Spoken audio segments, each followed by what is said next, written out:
It's another day, another gala na naman. Pupunta nga pala tayo ngayon sa Lokban, Quezon para manood ng concert ng K-pop Joe. Tumigil lang kami dito sa may barangay Lakawan sa may gasolinahan para magpagasyam. Tapos inantay lang din namin yung aming ibang kasama. At ay nga pala may dala kaming pagkain dahil kasama ko ang aking kapatid, ang aking ate. Hindi pwedeng wala siyang dalang pagkain. At ayun nga pala si Mama at ang kanyang cute na helmet. Ayan. At habang naghihintay nga pala kami, may nakita pa kami ditong cute na aso. Ayan, si Maru daw ito. Yan, ang tagal nga pala ng aming iniintay dito. Kanina pa kami dito. Tapos lumipat lang kami ng pwesto dun sa may cafe na yun para lang mag-picture. Kasi nga ang ganda ng sunset, oh.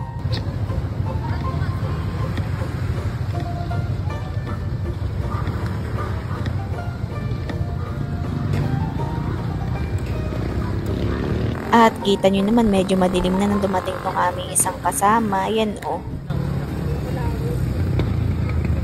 Hindi pa nga rin pala kami makaalis dito kasi may iniintay din kami. Yung bebe naman ng aming inantay kanina.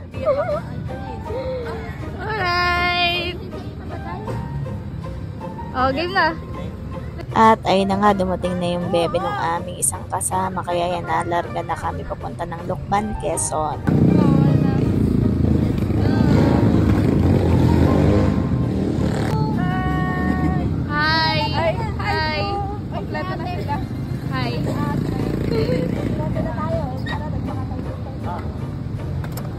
O, diba sana all? Sana all.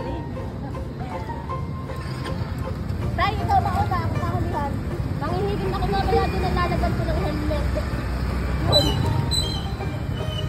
Yung magandang helmet. Dito na nga lang pala kami dumaan sa may bypass.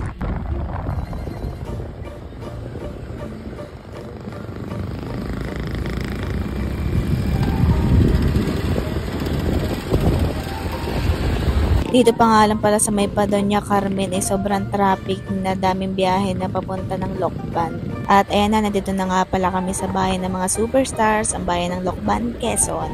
Sobrang layo nga pala ng aming pinagparka ng aming mga motor. Dito yan sa may school ng SLSU.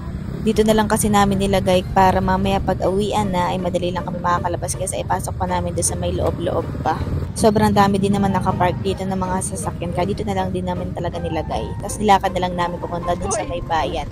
At dito nga pala kami napapwesto dito sa may likod ng stage. Hindi man namin masyadong kita yung stage kasi nga daming tao sa kanlalaki pa ng mga tao ay maliliit naman kami.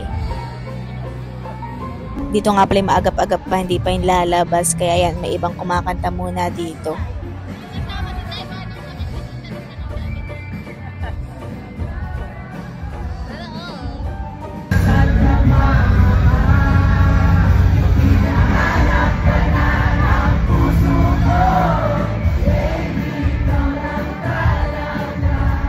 At dito nga ay umuulan-ulan na, buti na lang dala ko yung helmet ko, sinuot ko muna kaysa maambon na naman.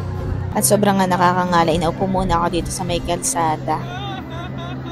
At dahil nga nainip na kami doon, ay pumunta kami dito sa may gitna, dito sa may harap ng stage. Kaso nga sobrang layo, hindi na namin kita yung nandun.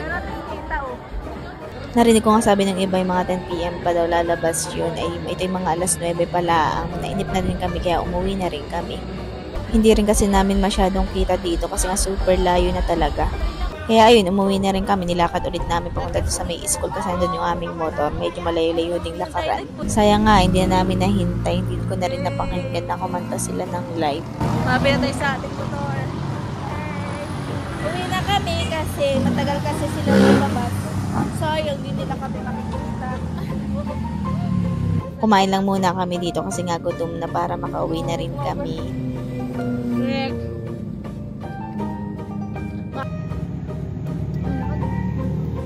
Mag-aalas 10 na nga pala tapos umulan pa. Naabutan kami dito ng ulan pero ambon-ambon lang naman, hindi ganun kalakas. So ayun lang, walang K-pop Joe. Salamat sa panonood. Sama ulit kayo sa susunod.